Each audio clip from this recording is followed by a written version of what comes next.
हमारी ज़िंदगी में यानी हमारे जीवन में बार बार दुख क्यों आता है। श्री कृष्ण कहते हैं कि कर्म का नियम। कृष्ण की शिक्षाओं के अनुसार जीवन कर्म के नियम से संचालित होता है। दुख पीड़ा पिछले कर्मों का परिणाम हो सकता है और व्यक्ति अपने कर्मों का परिणाम भोगते हैं। आसक्ति और अनासक्ति। कृष्ण भौतिक संसार से वैराग्य के महत्व पर जोर देते हैं। संपत्ति या रिश्तों के प्रति अत्यधिक लगाव दुख का कारण बन सकती है और वैराग्य का अभ्यास करने से आंतरिक शांति मिलती है। जन्म और मृत्यु का चक्र। जन्म और मृत्यु का चक्र कृष्ण की शिक्षाओं का एक केंद्रीय विषय है। बार बार पुनर्जन्म आध्यात्मिक विकास के अवसर प्रदान करता है, लेकिन इस प्रक्रिया में चुनौतियां और कठिनाइयां शामिल होती हैं। इच्छा और अपेक्षाएं। कृष्ण अत्यधिक इच्छाओं और अपेक्षाओं को पालने से बचने की सलाह देते हैं। अधूरी इच्छाएं निराशा और पीड़ा का कारण बन सकती है और सच्ची खुशी भौतिक इच्छाओं को पार करने से आती है। माया। कृष्ण सिखाते हैं कि भौतिक संसार एक भ्रम माया है। जीवन के भ्रम में फंसने से दुख हो सकता है और आध्यात्मिक कल्याण के लिए भौतिक संसार की क्षणिक प्रकृति को समझना महत्वपूर्ण है। परीक्षण और परीक्षण। जीवन को परीक्षणों और परीक्षणों की एक श्रृंखला के रूप में देखा जाता है। चुनौतियों का संभाव से सामना करना और उन्हें आध्यात्मिक विकास के अवसर के रूप में उपयोग करना कृष्ण के मार्गदर्शन का एक प्रमुख पहलू है। समय की भूमिका। कृष्ण घटनाओं के प्रकटीकरण में समय की भूमिका पर जोर देते हैं। जीवन के उतार चढ़ाव को बड़े ब्रह्मांडीय क्रम के हिस्से के रूप में देखा जाता है और समय की क्षणिक प्रकृति को समझने से कठिनाइयों से निपटने में मदद मिल सकती है। आत्म साक्षात्कार। कृष्ण के अनुसार जीवन का अंतिम लक्ष्य आत्म साक्षात्कार या परमात्मा के साथ मिलन है। आत्म साक्षात्कार की ओर यात्रा में चुनौतियां शामिल हो सकती हैं, लेकिन उन पर काबू पाने से आध्यात्मिक ज्ञान प्राप्त होता है। धर्म। धार्मिक कर्तव्य। पूर्ण जीवन के लिए अपने धर्म का पालन करना आवश्यक है। परिणामों की चिंता किए बिना धार्मिक कर्तव्यों का पालन करने से संतुलन बनाए रखने में मदद मिलती है और दुख का प्रभाव कम हो जाता है। ईश्वर के प्रति समर्पण। कृष्ण ईश्वरीय इच्छा के प्रति समर्पण को प्रोत्साहित करते हैं। यह स्वीकार करना कि मानव नियंत्रण से परे ताकतें हैं और ईश्वरीय योजना में विश्वास रखने से दुख के समय में सांत्वना मिल सकती है। अब आइए जानते हैं कि दुख से बाहर कैसे निकले। आत्मचिंतन। कृष्ण दुख के मूल कारणों को समझने के लिए आत्मचिंतन के महत्व को कहते हैं। आत्मनिरीक्षण करके व्यक्ति व्यक्तिगत विकास के क्षेत्र में अपनी पहचान बना सकता है और दर्द के स्रोत का पता लगा सकता है। योग और ध्यान। योग और ध्यान का अभ्यास मन को शांत करने और आंतरिक शांति पाने में मदद करता है। कृष्ण बाहरी तनावों से अलग होने और मानसिक संतुलन की स्थिति प्राप्त करने के प्रभावी साधन के रूप में इन प्रथाओं की वकालत करते हैं। भक्ति योग। ईश्वर के प्रति समर्पण की गहरी भावना विकसित करना चुनौतीपूर्ण समय के दौरान सांत्वना प्रदान कर सकता है। किसी उच्च शक्ति के प्रति समर्पण और उसकी बुद्धि पर भरोसा करने से व्यक्तिगत कष्टों से पार पाने में मदद मिलती है। वर्तमान क्षण की स्वीकृति।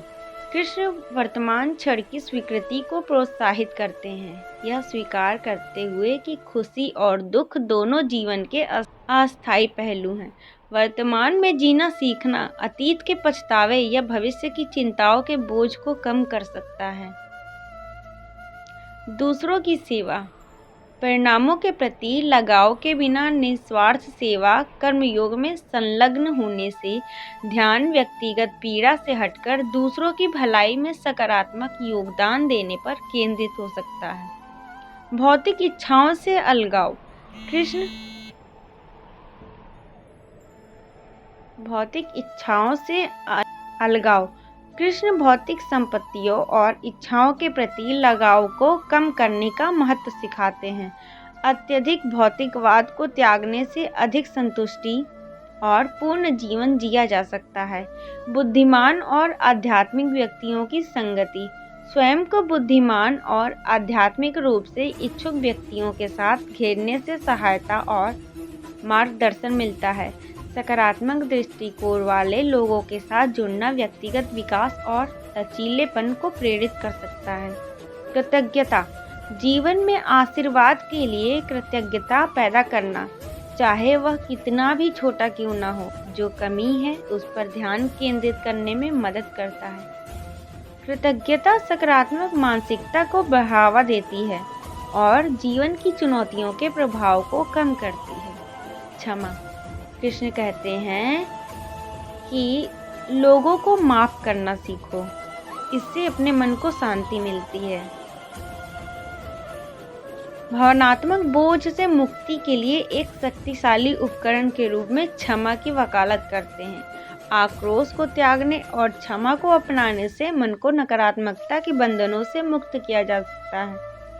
जीवन की नश्वरता को समझना, यह महसूस करना कि खुशी और दुख दोनों जीवन के नश्वर पहलू हैं, व्यापक परिप्रेक्ष्य के साथ कठिनाइयों को दूर करने में मदद करते हैं। कृष्ण की शिक्षाएं सांसारिक अनुभवों की क्षणिक प्रकृति पर जोर देती है, विपरीत परिस्थितियों में लचीलेपन को प्रोत्साहित करती है। अच्छे लोगों के साथ हमेशा बुरा क्यों होता है? गीता में श्री कृष्ण ने इसका जवाब दिया है। आइए इसका जवाब जानते हैं। अच्छे लोगों के साथ हमेशा बुरा क्यों होता है? वही जो लोग बुरे कर्म करते हैं और अज्ञान की राह पर होते हैं, वो खुशहाल दिखते हैं। श्री कृष्ण ने इसका जवाब गीता में दिया है। श्री कृष्ण ने अर्जुन को जवाब देते हुए जो बातें बताई हैं, आइए हम लोग उसको जानते हैं। लोगों को उनके कर्मों का फल हमेशा मिलता है। आपने महसूस किया होगा कि जो लोग अच्छे कर्म करते हैं वो परेशान रहते हैं, वही जो बुरे कर्म करते हैं वो खुशी से रहते हैं। अच्छे कर्म करने वाले परेशान होते हैं कि आखिर उन्हें इतनी परीक्षा क्यों देनी पड़ रही है, जबकि जो अधर्म की राह में हैं वो खुश हैं और जिंदगी का तुल्फ उठा रहे हैं। अगर आपके मन में भी ये सवाल आता है तो आज हम आपको इसका जवाब देंगे। ये जवाब वो जवाब है जो भगवत गीता में लिखा है और श्री कृष्ण ने अर्जुन को दिया था। भगवत गीता में वर्णित कथा के अनुसार जब भी अर्जुन के मन में कोई दुविधा होती थी तो वो श्री कृष्ण के पास पहुंच जाते थे। एक बार की बात है, अर्जुन भगवान श्री कृष्ण के समीप आकर कहा कि वो दुविधा में है और इसका जवाब वो श्री कृष्ण से चाहते हैं।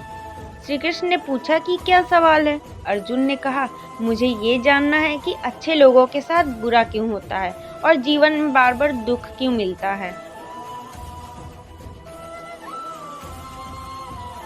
वही बुरे लोग खुशहाल दिखते हैं। अर्जुन के मुंह से ऐसी बातें सुनकर श्री कृष्ण मुस्कुराए और बोले, मनुष्य जैसा सोचता है और महसूस करता है वैसा कुछ भी नहीं होता है, बल्कि अज्ञानता की वजह से वो सच्चाई नहीं समझ पाता है। अर्जुन उनकी ये बात समझ नहीं पाए। इसके बाद श्री कृष्ण ने कहा, श्री कृष्ण ने क्या कहा वो जानते हैं। श्री कृष्ण ने अर्जुन से कहा, पार्थ, मैं तुम्हें एक कथा सुनाता हूँ, उसे सुनकर तुम समझ जाओगे कि हर प्राणी को उसके कर्म के हिसाब से ही फल मिलता है। प्रकृति हर किसी को अपनी राह चुनने का मौका देती है। अब वो मनुष्य की इच्छा पर निर्भर करता है कि उसे धर्म की राह चुननी है या अधर्म की। कथा शुरू करते हुए श्री कृष्ण ने कहा, एक नगर में दो पुरुष रहा करते थे। एक पुरुष व्यापारी था जिसके जीवन में धर्म की बहुत महत्वता थी। वो पूजा पाठ में यकीन रखता था। वो हर रोज मंदिर जाता था और दान धर्म भी करता था और हर रोज भगवान की पूजा करता था।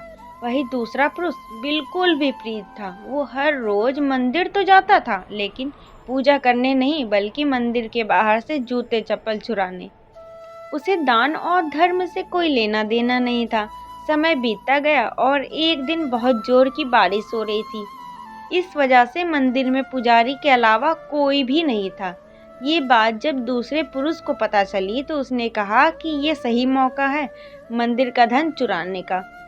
पंडित से नजर बचाकर उसने मंदिर का सारा धन चुरा लिया। उसी समय धर्म कर्म में विश्वास रखने वाला व्यक्ति भी मंदिर पहुंचा। दुर्भाग्य से मंदिर के पुजारी ने उसे ही चोर समझ लिया और चिल्लाने लगे। वहां लोग एकत्र हो गए और उसे बहुत मारा गया। किसी तरह वो बचते बचाते वहां से निकल तो गया। वहां से निकला तो दुर्भाग्य ने उसका साथ वहां भी नहीं छोड़ा। मंदिर के बाहर वो एक गाड़ी से टकरा गया और घायल हो गया। फिर वो व्यापारी लंगड़ाते हुए घर जाने लगा तो रास्ते में उसकी मुलाकात उस पुरुष से हुई जिसने मंदिर से धन चुराया था। उसने कहा, आज तो मेरी किस्मत चमक गई, एक साथ इतना सारा धन मिल गया। ये सब देखकर उसे बहुत बुरा लगा और उसने अपने घर से भगवान की सारी तस्वीरें निकाल दी। कुछ सालों बाद दोनों ही पुरुषों की मृत्यु हो गई। मरने के बाद जब दोनों यमराज की सभा में पहुंचे और भले पुरुष ने दूसरे व्यक्ति को देखा तो उसे बहुत गुस्सा आया। उसने क्रोधित होकर यमराज से पूछ ही लिया, मैं तो हमेशा अच्छे कर्म करता था, दान में विश्वास रखता था, उसके बदले जीवन भर मुझे अपमान और दर्द ही मिला। और इस व्यक्ति को नोटों से भरी पोटली, आखिर ऐसा भेदभाव क्यों? इस पर यमराज ने कहा, पुत्र, तुम गलत समझ रहे हो।